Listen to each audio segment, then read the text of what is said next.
jingle. Right. Busi, once again, it's Wednesday and it's Ubuntu Radio with Dr. G and Busi Zondi. Yes, Dr. G. Hello, Sawubona. Yes, and we celebrated a very important day this week, right? International Women's Day. Yes. Right, so Ubuntu Radio will not be completed No. if we do not honor the women during this period. Some people, Dr. G, are confusing the International Women's Day With and- the one in August. Yes, Now, that is a yes. South African national holiday, yes. right? We will talk about that when we come, but this is an international event. It was Yes. declared by the United Nations. in right? 1911. Yes, Right. and from then onwards, every year we acknowledge that. Now, throughout the world, throughout South Africa, there were lots of programs. I was following social media very carefully, and I found that there was so much of interesting webinars, seminars, Yes, true. activities. Now, that is very important because we're really giving a platform for women Yes. to show their power. Of Right. course. Now, I would like to welcome all our new listeners today.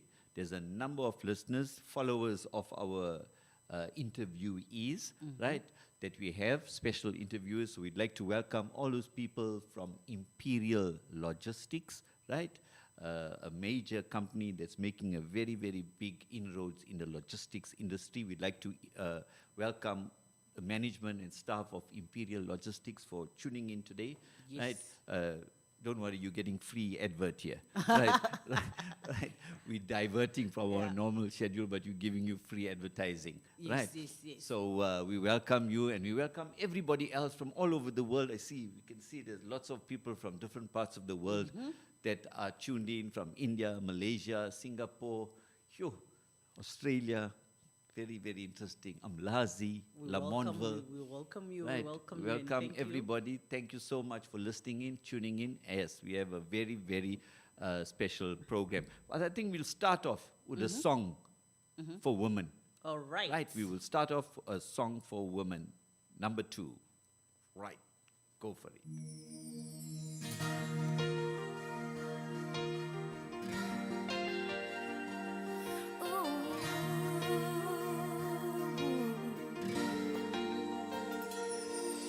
See that face in the mirror, a picture of what could be. One who holds the power to make dreams a reality. Inner strength and beauty, wisdom and grace. You know you've got all that it takes. You've got what it takes to live your dreams in this lifetime. This is the moment to shine. It's all about the ones you love, all about the things you do. It's all about the journey, yeah. It's all about you.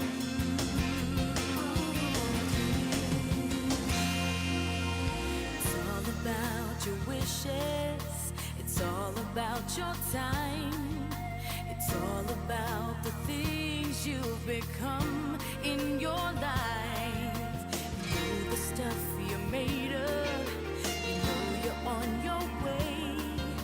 You know you've got all that it takes. You've got what it takes to live your dreams in this lifetime. This is the moment to shine. It's all about the ones you love, all about the things you do. It's all about the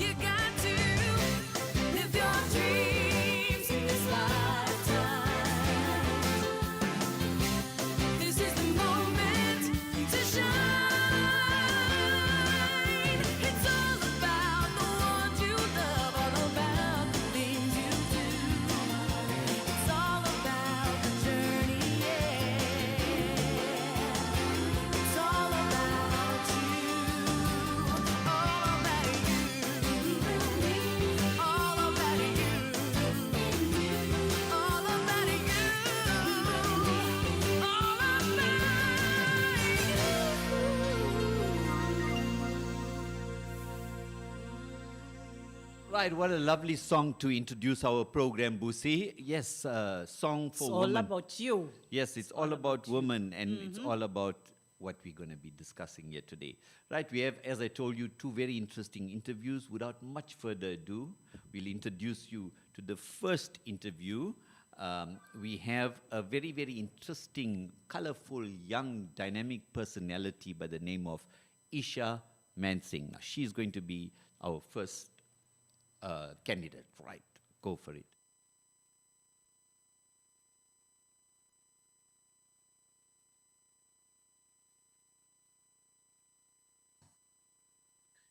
You are tuned to Ubuntu Radio with Dr. G, coming to you from our Durban studios, yes, on the Capital Radio airwaves. And as you know, on Monday, we observed International Women's Day, and there's been widespread interest in this important event. And today, I have in the studio, via Zoom, and we know we're in the fourth industrial revolution and technology is here, especially during COVID-19. And yes, through Zoom interview, we have an interesting personality, a very colorful personality that is very, very active on social media. And I'd like to welcome Isha Mansingh to Capital Radio. Say hello to the listeners, Isha. Hi, Dr. G, and to all your listeners. It's an absolute honor not just to be on your radio station, but to be in your company. So thank you for having me. Excellent. Now, tell us, who is Isha Mansingh by describing your background, where you was born, where you grew up, schooling, studies, family. Just give us some background about this interesting young lady, Isha Mansingh. Well, I can assure you that it all looks a lot more glamorous on social media than it really is. But Isha Mansingh started off as Isha Bridge Mahan, 35 years. And I actually grew up in Chatsworth, in Durban. That was a big part of my roots and played a big part in who I've become today. I'm the youngest of 4 siblings. My dad was a deputy principal. My mom was in the nursing profession. So ever since a young age, they literally broke the norms of society, bringing up 4 kids, having a working mom and a working dad, and also being in roles where they contributed and made an impact to the people in their communities just by nature of what they did. Sorry, listeners, we have to apologize due to some gremlins that went into our board here. We will replay that interview again in shortly after the song. సృష్టిని నడిపేటోడా ఆది అంతాలు లేనివాడా అండపిండ బ్రహ్మాండాలు నిండినోడా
చూపుతో సృష్టిని నడిపేటోడా ఆది అంతాలు లేనివాడా అండపిండ బ్రహ్మాండాలు నిండినోడా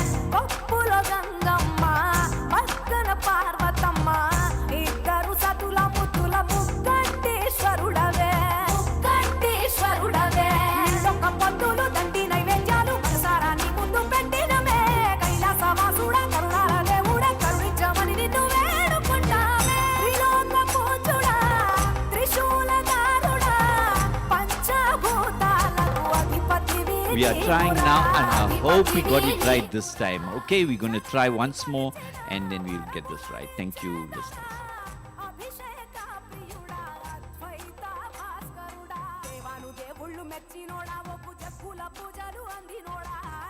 You are tuned to Ubuntu Radio with Dr. G, coming to you from our Durban studios, yes, on the Capital Radio airwaves. And as you know, on Monday, we observed International Women's Day, and there's been widespread interest in this important event. And today I have in the studio, via Zoom, and we know we're in the fourth industrial revolution and technology is here, especially during COVID-19. And yes, through Zoom interview, we have an interesting personality, a very colorful personality that is very, very active on social media. And I'd like to welcome Isha Mansingh to Capital Radio. Say hello to the listeners, Isha. Dr. G, and to all your listeners, it's an absolute honor not just to be on your radio station, but to be in your company. So thank you for having me. Excellent. Now, tell us, who is Isha Mansingh by describing your background, where you was born, where you grew up, schooling, studies, family. Just give us some background about this interesting young lady, Isha Mansingh. Well, I can assure you that it all looks a lot more glamorous on social media than it really is. But Isha Mansingh started off as Isha Bridge Mohan, 35 years. And I actually grew up in Chatsworth, in Durban. That was a big part of my roots and played a big part in who I've become today. I'm the youngest of 4 siblings. My dad was a deputy principal. My mom was in the nursing profession. So ever since a young age, they literally broke the norms of society, bringing up 4 kids, having a working mom and a working dad, and also being in roles where they contributed and made an impact to the people in their communities just by nature of what they did. And I think that served very well for the upbringing that I had, in that they supported us. They went all out to help us achieve, to progress with every sacrifice that they could make. And from there on, I was lucky enough to have got scholarships from ex-model C school. So I was very fortunate to have matriculated as the deputy head girl, Learners Representative Council chairperson, and the HSA chairperson from Pinetown Girls High. Excellent. I was very involved in community development at that point in time. And I think, that really set my foundation for my career. So funny enough, I studied chemical engineering. So I went into the women engineering route at the University of Pretoria. And, even that was, it was hard for my parents to say, well, this is my youngest child who's female, and I should let her go now. And they did. They gave me wings. They let me fly.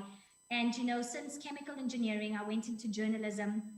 And from there on, my career took a very interesting shift when I got into the mining industry, doing something called investor relations that nobody knew what it was at the time. And, I basically made it my own. And, since then, I've been working in many top 40 JSE listed companies.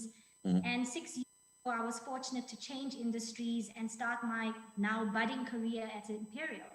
So, Okay. Now, before we come to that, you've been giving us such a strong foundational evidence. And that is so important because we, especially in a Indian community, which is a patriarchal society, where women are not given that much opportunities, especially with the parents and so on. They're so conservative.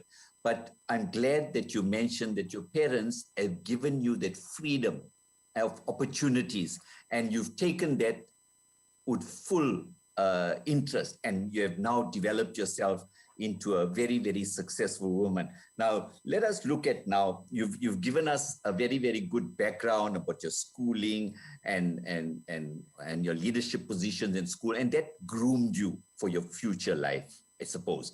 Now, describe your vocational journey leading to your current position in the corporate world.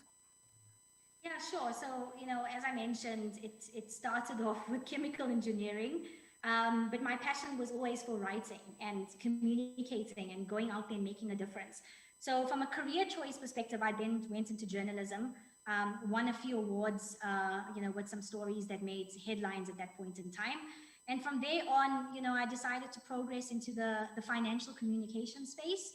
And that's when I got into investor relations, something you can't really study, something that you need to have a balance of a financial background, as well as the understanding and ways of the world, and also very strong communication and relationship skills.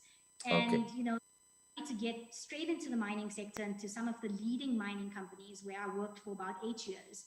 And then, Imperial, my journey at Imperial started when I decided to change sectors and move into industrial. And I think I was fortunate to join Imperial, which is the largest logistics business in South Africa and one of the largest in Africa, at a time where the business was undergoing transformational change. And I would like to say at the right place at the right time, because through its various changes in leadership and strategy, there was a big drive to empower women in logistics. And, my role was one of those that was historic for the business, because I was appointed as being the first and currently the only woman to serve on the executive committee in the history of Imperial's of Imperial being around. And, through my role, Dr. G, I always say that when you get an opportunity, don't just let it end with yourself. When you get an opportunity from other leaders, you need to take that opportunity and take the platform that you have and use it to empower others. And I was very lucky with the support of my, very importantly, other male counterparts that lead Imperial. I was able to take my role and expand its reach to broaden women empowerment within Imperial, to look at various community and CSI initiatives in healthcare and education and skills development. And, and that for me is really about the impact. And, so through my journey at Imperial, I'm very grateful for the platform and the support, we're able to extend the impact and change the narrative about the logistics industry, which was typically a very male-dominated industry. But the narrative's changing, and and it starts with leadership, and this is why I'm so proud to have been part of Imperial's journey in achieving that. Excellent. It's a transformative journey, and a journey that have really gained momentum for you as an individual, as a very young woman. And like you rightfully pointed out, Imperial Logistics did not only transform by appointing a female, but appointing a female of color, and that is so, so vital. Especially in the corporate world. So well done. You have really proven beyond any doubt that the choice that they made was excellent. Right. Now, as you know, that, recently on social media and everywhere, and that's where I picked up on your recent accolade. You have recently been named as the Global Trade Chamber's 100th successful woman in business in the world. Tell us more about this prestigious award and recognition, Isha. Thank you. So the Global 100 Women in Business is an annual recognition for women leaders around the world that has created a success both in the world of business, but also beyond business. And I think, this talks very closely to the whole triple bottom line approach now, where business is no longer just about profit, but it's also about people and planet. So for me to be recognized, among other phenomenal ladies across the world that are united, through this combined effort of making a difference outside of their businesses as well as inside business, for me is a huge honor. I was very surprised, as you would have read by my social media post, to actually be acknowledged with such an award.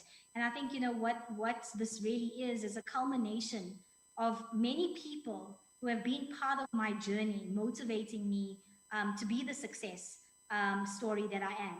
And I'm hoping that, through getting this award and through the platform that I now have, which is elevated even more for me, that other people, can be inspired by the story, and that, they can actually realize, to your earlier point, that it doesn't matter whether, you're a woman growing up in a community or a young woman or a woman of color. It doesn't matter what shape or form your career takes, it is possible. And, and I would like to say that, you should never see an accolade as just a pat on your back and something to drive your ego or your personal brand. For me, it's much more than that. It's really about, giving other women the message that, do the right thing, make an impact no matter how big or small. And in the process, you will be recognized. Yes. And if you're recognized, great, and then maybe one day you'll also be chatting to Dr. G and having the honor that I have today.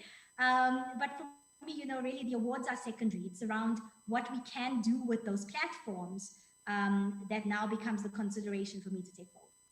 No, excellent. In the last 2 weeks, we've interviewed a number of candidates that have successfully passed matric with astonishing and absolutely amazing results. And the 2 candidates that I interviewed were both females. And what they said resonates with what you are saying. They said, if you believe in yourself, then you can achieve it. So young woman out there, here is Isha Mansingh.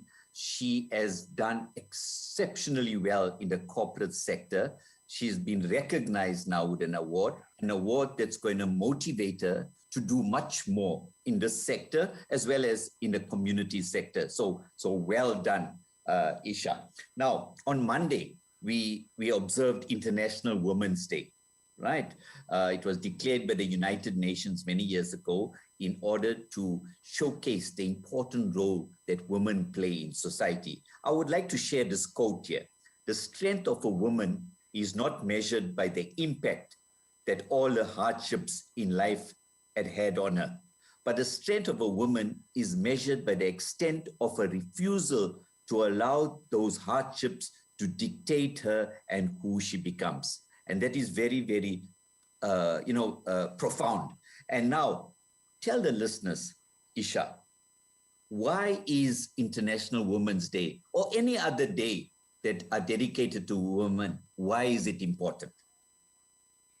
So, I think, International Women's Day for a lot of people is really about commemorating the hard work and elevating the role of women in society. But for me, it's much more than that.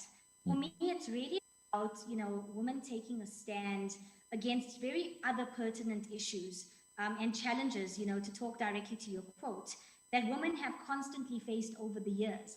And again, it's not just women taking a stand, but it's also creating awareness so that our male counterparts can also put their hands up and say, thank you, for bringing this to our attention. Thank you for recognizing these challenges. And now let us work together to try to make a real difference and to move women forward. And, so for me, it's International Women's Day is a lot more than just having these fancy events with guest speakers that are motivating each other. It's really about going down, to grassroots levels within our communities. It's going down to blue collar workers with a lot of our multinational organizations. And it's to actually, tell our women or remind them that, they have a voice and they have a place in society. Even if they didn't think that they did, but there are these days that are dedicated to that. But these days are very much just about awareness. It doesn't end there. It's about creating the sustainability of the initiatives that we all put our hands up for and get involved in on International Women's Day. And it's then getting traction from there on and making sure that we continuously support each other, give our women the opportunity, no matter where in the organization or where in the community they sit. And for them to actually stop and realize, well, right, so women are top of agenda. And what I really like about these days, Dr. G, is that, had it not been for days to commemorate women, women have been top of mind in a lot of the agendas in terms of driving change. And I think through the years, as it's become an annual event, and in South Africa, we've got our National Women's Day in August.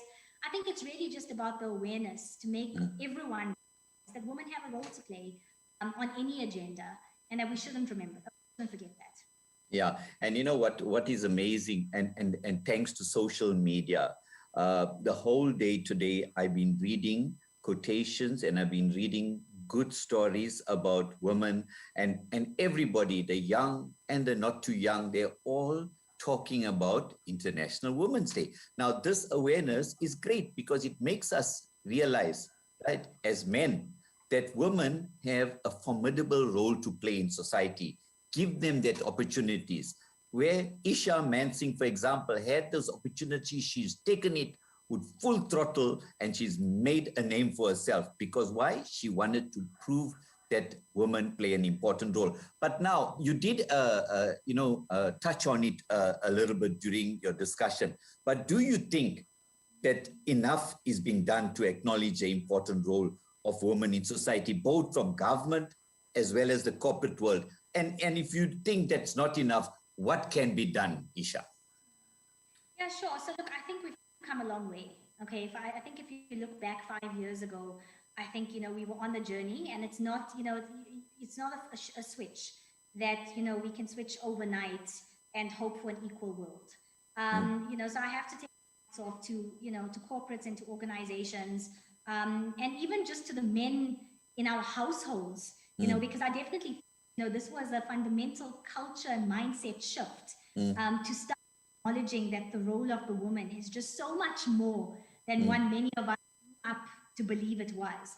But that being said, there is still a lot to do. I think that the numbers and the stats, particularly within business, don't stack up yet. There's a lot of research that indicates that women are very strong leaders and that they make a fundamental shift simply because of the different thinking and perspective they bring into organizations. Just by virtue of being a woman, being a mother, being a daughter, the nurturing side of women. I mean, that elevates the EQ component, which is so necessary in roles of leadership, especially in this day and age. But that being said, as I said earlier, I still think that, the numbers need to tell the story. I think that every business should be pledging or committing to improving their gender equity ratio, certainly in the short term. A lot of companies have well, so hats off to a lot of them. We've started to see women coming into many roles of leadership and especially in male-dominated sectors. So that's definitely a step in the right direction. But importantly, and the point I want to raise is that it's not just up to male leaders or business to make the transformational shift. It's all about the mindset and the culture we create from all to our young kids and our young sons and daughters, to the top or the highest levels of the organization. People need to understand the importance and, like you said, the formidable role that women have to play in society. And with time, and through the change and the change in mindset, etc., we'll get there. And it's deliberate though, and let's not underestimate the role that women in positions of leadership have to create opportunity for other women. And it's not just up to looking to the men of this world to change their mind, their perspective. It's very much a joint journey, and we've got a long way to go, but kudos to everyone. We have done well so far, I think. There you go, listeners of Ubuntu Radio. Dr. G, Isha Mansingh have proven beyond any doubt that the role of women is pivotal in transforming society. We need to, at every given opportunity, give women an opportunity to prove their mantle. It has been done in the United States, where vice president of the country has been appointed a female. And that alone tells you there's transformation. Today, I saw a picture on social media of the Minister of Defense in India having a meeting with all the senior defense personnel, and all of them were male. And she was at the helm of that meeting. So it clearly demonstrates that women can make it happen. Now, as we round off this very, very interesting interview, Isha, what message would you like to leave for women so that they can claim their rightful place in society? So, my very first message would be put your hand up. Okay, so if we want to progress as women, it's we can't always rely on an opportunity to be given to us. It all starts with us and trying to exceed those boundaries that not only society has set upon ourselves, but that also in our minds that we've set upon ourselves. So, I always say, put your hand up and start dressing the part. And even though you may feel like an opportunity is not suitable for you, it doesn't matter. Take it. Take it, learn on the job, develop your competence, through networking, through education, through learning from those around you, and just make it your own. Very often people say, I had an opportunity, but it wasn't me. It doesn't matter. Take the opportunity, dress the part, put your hand up, and I always say the rest will come. And and then the last thing I would just like to say is also about impact. And I started off by talking about it in my introduction. And just to remind women as well that as you continue on your own journey, please make sure that you continue with your impact, to others and your communities and those around you, because you don't need a fancy platform, you don't need a fancy title, you don't need lots of money. But as you progress on your journey, I just think the world is in so much need that any difference you can make or contribute, no matter how big or how small, in whatever shape or form, do your part. So put your hand up, do your part, and dress the part. And I have no doubt that your career and your journey will be successful in whichever way you deem it to be possible. What an excellent message to round up this interview. Isha, on behalf of Ubuntu Radio with Dr. G and Capital Radio, we would like to wish you well as you progress on this very interesting journey that you've started many years ago. You have proven beyond any doubt that you have made it in the corporate world, and you still have so much more to offer. So we'd like to wish you well. And thank you so much for participating in this interview. Dr. G, thank you so much. As I said, it's an honor to be in your company. Thank you for this opportunity. And hope everyone had a great International Women's Day, and may you progress to every success in the future. Thank you very much. Thank you. Bye. Busi, what do you think of that young lady? I'm so inspired by her. She's very young and lot of things that she's capable of doing. Wow. She's going to be, like I said, she is an example of inspirational leadership. Yeah. Young, dynamic, and inspirational. So we'd like to wish her well in her endeavors, like I mentioned. What a beautiful interview. Yes, we have another interview now, right? But before we have that particular interview, one of our frequent listeners here, Mr. Omerson Reddy, is celebrating his birthday today. Oh, right? wow. So we'd like to wish Omerson all the very best from Ubuntu Radio with Dr. G and Busi. We want you to celebrate your birthday with your family, yes? And yes, we have a lovely song, right, that we want to play for you. And we are hoping that the song will inspire all the fans out there for Liverpool Football Club. So let's play the song Jerry and the Pacemakers. You'll never walk alone.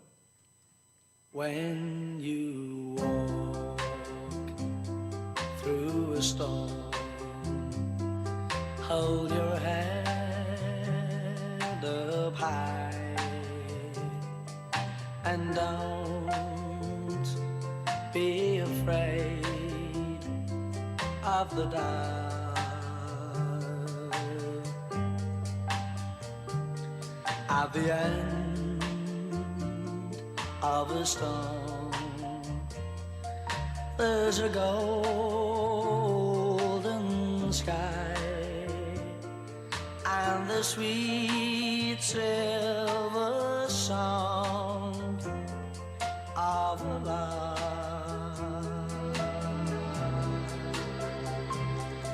Walk on through the wind, walk on through the rain, for your dreams be tossed and blown.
Yes, Busi will never walk alone, huh? I loved this song the first day I heard it. Yes, Yeah. and it's very relevant not only to Liverpool Football Club fans but to everybody else. That in this world we'll never walk alone. There's Yes. other people walking with us. True. So Umesan, all the best for your birthday. Right, as we mentioned, this is a special program today dedicated to International Women's Day. We have our second interview now. Busi is going to play this interview. It is a very, very interesting interview with Advocate Koliswa Bam. Good evening. This is Ubuntu Radio with Dr. G. As you know, today is a special dedicated program where we are focusing on International Women's Day that was celebrated or observed on Monday this week. So we have very, very interesting guests with some very, very interesting perspectives. Right now, we have on our Zoom interview platform, Advocate Koliswa Bam. Good evening, Ms. Bam. How are you? Say hello to the listeners of Capital Radio. Good evening, Advocate Reddy, and good evening to the listeners today. Thank you for providing me this opportunity as a social cohesion advocate so that we could share some views with your viewers or listeners. Okay, perfect. Right. Now, you are making a very meaningful contribution to South African society in different capacities and different roles. Please tell the listeners of Ubuntu Radio who is Advocate Bam by providing some background of your different roles. Briefly, I was born in the Eastern Cape, grew up in the Eastern Cape and Western Cape in Cape Town, Eastern Cape, Tata. And so that gives me a bit of background of both rural and peri-urban kind of background, which has been helpful in the work that I do. Currently and briefly, before I joined the Social Cohesion Forum, as a member of the Progressive Women's Movement in the Executive Committee, in Progressive Women's Movement is the Gauteng chapter, is an organization that stands and fights for women's rights. Especially nowadays, we know that we are troubled with gender-based violence, so we tend to move into that space. Before that, I was a member of the Gauteng AIDS Council, and therefore that experience, having worked within the perinatal HIV research at BARA, a research unit of the University of the Witwatersrand. So those experiences have helped equip one to be able to navigate through this time through which we are dealing, which is challenging, and we have to deal with the pandemic and its side effects, as we know now, because we've come to realize that GBVF has reared its head for some reason. I also do lay counseling, which also comes in handy through my church activities, which also have assisted or assists in one, engaging in such work. Briefly, that's where I am now. Otherwise, my training is within the auditing and finance sphere. But because I got to work within the NGO sector, and hence now my work within the social justice system. Thank you, Mr. Advocate. I think you was also very modest. For the listeners' information, Mrs. Bam is also currently the acting chairperson of the Social Cohesion Advocates Program, which has been initiated by the National Department of Arts and Culture to promote social cohesion and nation building in the country. And she's also the chairperson of the steering committee and also the lead head of the group that is responsible for gender. So, Mrs. Bam, on Monday, we celebrated or observed, rather, International Women's Day. Tell the listeners, why is this day so significant? Well, this day, as we may be well aware, originates from the activities of the factory workers in New York who were aggrieved by the working conditions in the factories those days. And so the UN has also set aside this day as a day where we reflect on the progress made and the call to change, at the same time celebrate courageous women, as in our context, women like Lillian Ngoyi, Charlotte Maxeke. As we know, this year we're celebrating or commemorating 150 years of her birth. Women like Rahima Musa, Albertina Sisulu, Winnie Mandela, women who played an extraordinary role in the history of politically and otherwise in the history of our country and other countries and communities. And today we are called to continue that struggle as we battle many social ills and pandemics, as in the COVID-19 and gender-based violence, because it has hence been named a pandemic precisely because of the extent to which it is damaging our communities. Correct. We need to also remind everyone, especially those men who perpetuate patriarchy, would like to say to them, they must recognize that women's rights are human rights, because such days are meant to highlight such slogans because of the troubles that we find ourselves in. And this day being the Women's and Girls' Day as it is, we are speaking and preaching against anti-sexism, anti-discrimination of all sorts. This year's theme is about leadership. It's calling on women in leadership roles to lead like the women of 1956 here in South Africa. For example, Rwanda, it is not a success story by mistake, but it is because of the majority of women in leadership, because we know that Rwanda is leading in the parity, gender parity. And therefore, it means if we would follow such an example, we too are likely to succeed like they are succeeding. Mm-hmm. Because these are women who are determined to build a peaceful, equitable future for their country and children. So in a nutshell, we as women need to continue making the mark or the footprint that was left by these women who have gone before us. Okay, thank you so much. That was so valuable. Now, Advocate Bam, women play an important role in society. Gone are the days where we have a patriarchal society. Post 1994, when democracy was ushered in South Africa, every attempt was made to, give women more and more important roles in government as well. Do you think, since then, that enough is being done to acknowledge the important role of women in society?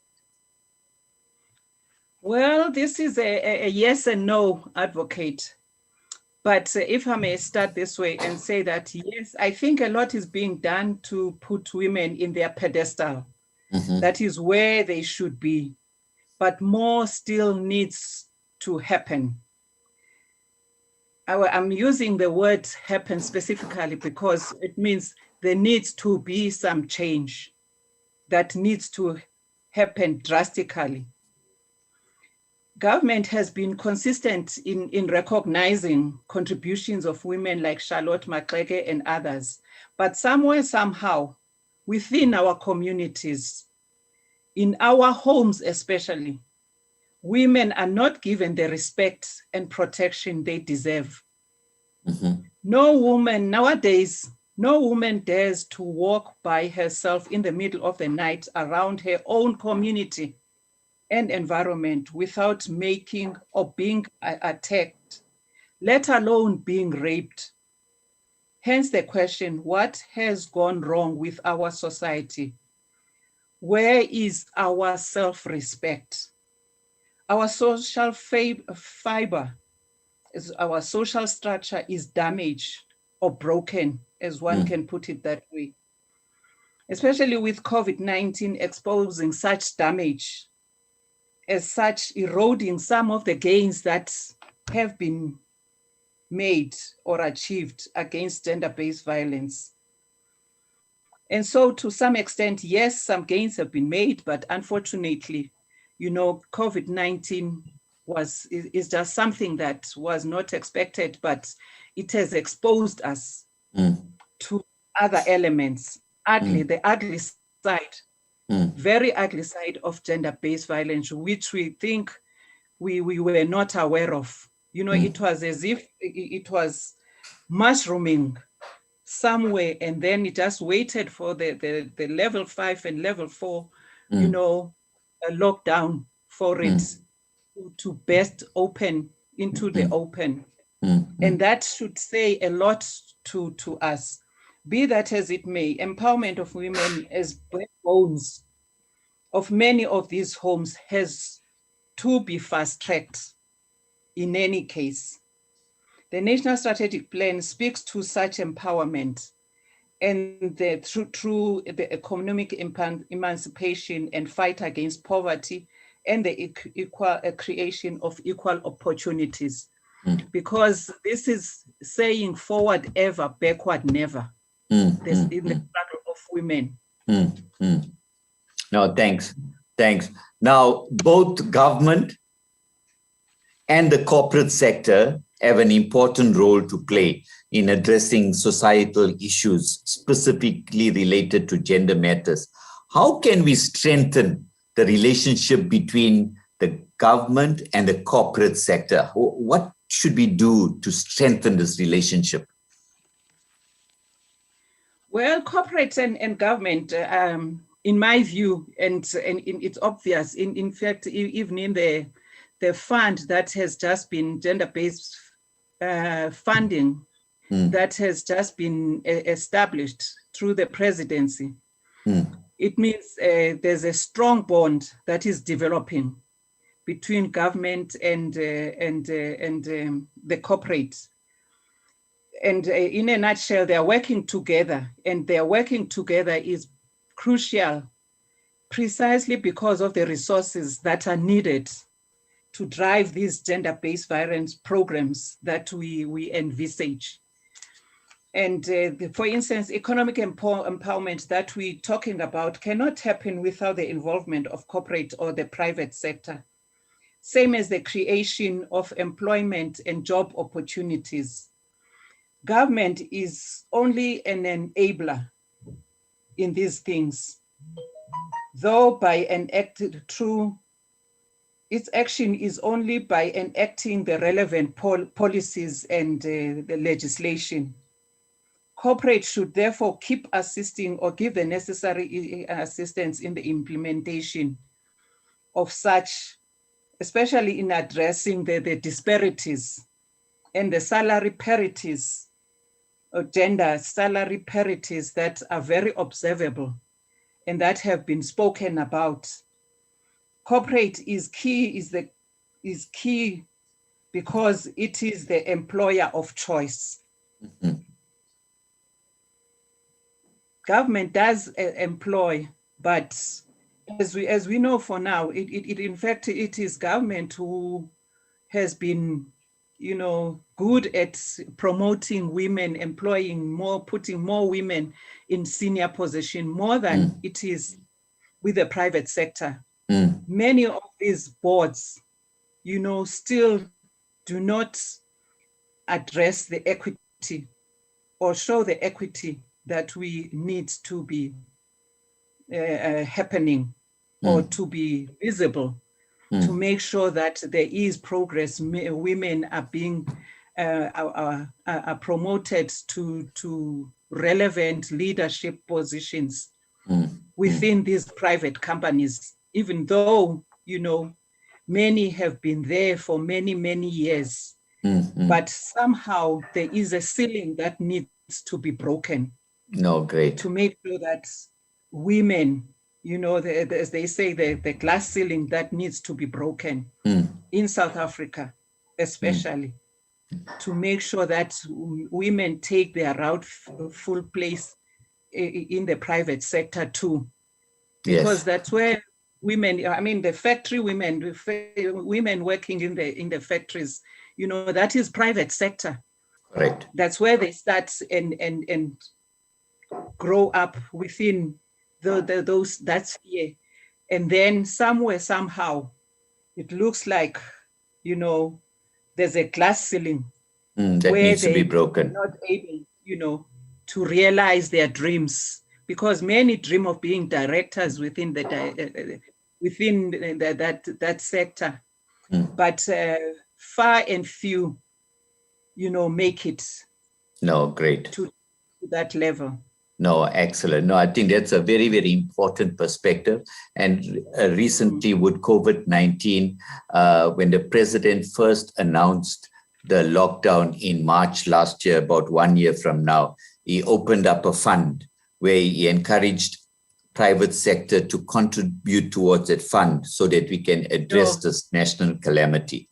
You know, so I think the private sector have an important role to play. Now, ma'am, as a social cohesion advocate that have been appointed by the National Department, you are heading the work stream. There are 12 work streams. You are heading the work stream that specifically addresses issues related to gender. What are some of your plans and your committee's plans to address these issues? Well, as you indicated earlier, I lead under this social cohesion forum. I lead the gender-based violence and femicide work stream. As this work stream, we have agreed that majority, it is men who commit these atrocities, these vicious crimes on women and children, something that was never heard of before. So we've been discussing and trying to put some action plans in place to see how we can make our contribution and interventions. But what also came up very strongly is that there needs to be some value-based education that needs to take place. And this has to take the format of us, you know, going into communities, you know, engaging with communities in these matters. We are planning to communicate through, for instance, social media, sending messages, for example, that would target as men, boys and young men for obvious reasons. And through community conversations and dialogues, also those will involve boys' clubs in schools, because we felt that there must be some interventions that are made, you know, or we should take the trouble of going into schools, you know, speaking to these young boys, you know, at this early age. You know, that's part of the education, because the damage is now. To say some things will come through the curriculum, that may take a bit of time. Correct. So some action needs to happen, and hence involving, you know, involving young boys in this conversation through their schools, and messaging through traditional media, radio and television. And a lot of this is happening already. We must commend even the private sector in this space. They've been very, very proactive, if one may put it that way. We also need to use billboards like we used, you know, in the case of HIV/AIDS, to highlight, you know, some of these challenges and encourage behavior, you know, change in behavior, because bottom line should be speaking to a change of behavior. Correct. Because there's an unacceptable behavior that has just, you know, shown its ugly head, if Correct. one can put it that way, Not. in a very, Great. very, very ugly way. We also encourage men's forums. We know that there have been a number of men's forums that have been, started up. That those initiatives have to be encouraged.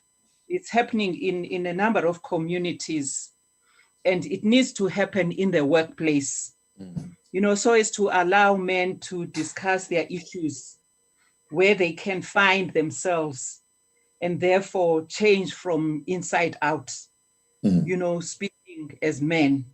Good. Also, we also planning to also, like we would be doing with the boys clubs, we also will be encouraging the formation of girls clubs and programs. Initiates these specific programs also targeting girls and young women on moral regeneration. Because we also know that there is a structure that's called moral regeneration, because as I've mentioned earlier, there's a problem with our social fabric. It's very damaged. A lot of interventions need to happen. And this, working with the girls will also work through these clubs in the schools and several communities. Great. And already, again, this has started in some communities.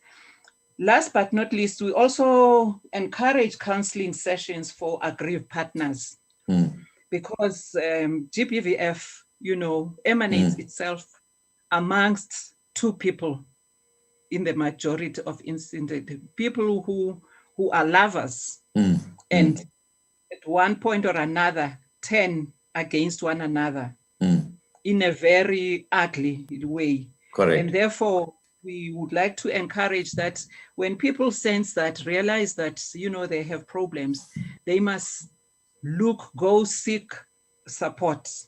Oh, great. Some intervention.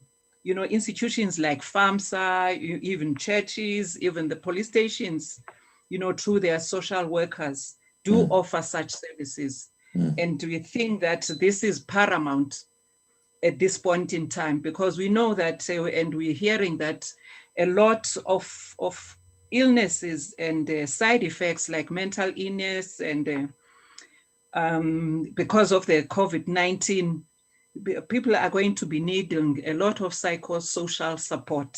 Okay. And therefore, it's imperative that we encourage whoever, senses that things may not be going well between him and between partners, if one may put it that way.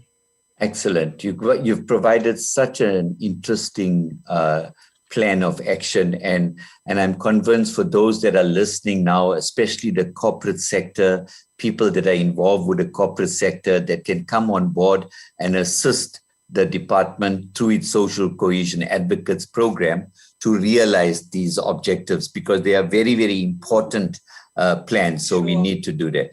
So, ma'am, as we end this very interesting interview, as a woman with a great deal of experience, what message would you like to leave for women to our listeners so that they can claim their rightful place in society, very briefly? Well, it is imperative for us as women to be and to remain at the forefront. Well, some of our roles may not be as recognized as they should be, but we should not be discouraged. Because precisely, this is a pandemic. This is affecting families in a very bad way. And we know that most homes are headed by women. Women remain at the forefront of the recovery plan. Just as it happened, like I mentioned earlier, in the case of HIV/AIDS, it's going to be the same even now with COVID-19. We are therefore called to action. There's a hashtag, that's come through the UN, which says choose to challenge. It's called a campaign theme. And those who are on social media will have seen it and are encouraged to use it. It therefore means that we must choose actions that will change our communities and country for the better, to become a gender-based free society. And this theme goes on to say that a challenged world is an alert world. And from challenge comes change, because change needs to happen. This has to happen in our lifetime. We cannot afford to postpone it. It is not a mistake to say women are going to rock the world. As a majority species on this earth, this should have happened long ago, but it is not too late to mend. We can still mend these wrongs. Yes. We have the women of 1956 left a footprint. We need to follow on their footsteps. And therefore, the role of women is not to be questioned. It's not questionable in any way, but it is the women's dignity that is at stake, and we have to fight for its retention and its restoration. No, excellent. What an Damage. and Thank you very, very much. very thank you. What an appropriate way to end this interview. Advocate Baum, we would like to, on behalf of Capital Radio and Ubuntu Radio with Dr. G, we'd like to wish you well as you continue on your journey to make this world a better place to live for women. Thank you so much for this interview. God bless you. Thank you, Advocate. Thank you for this opportunity. Thank you. Bye. Right, two lovely interviews today, Busi. Wow. Right, Wow. that is Ubuntu Radio with Dr. G. We talk about contemporary issues here. And for those of you who are listening for the first time, if you need to provide any content for our program, you can send your information to Ubuntu Radio with Dr. G. The number that you need to send, the WhatsApp number that you need to send your inputs to is 065 421 1380.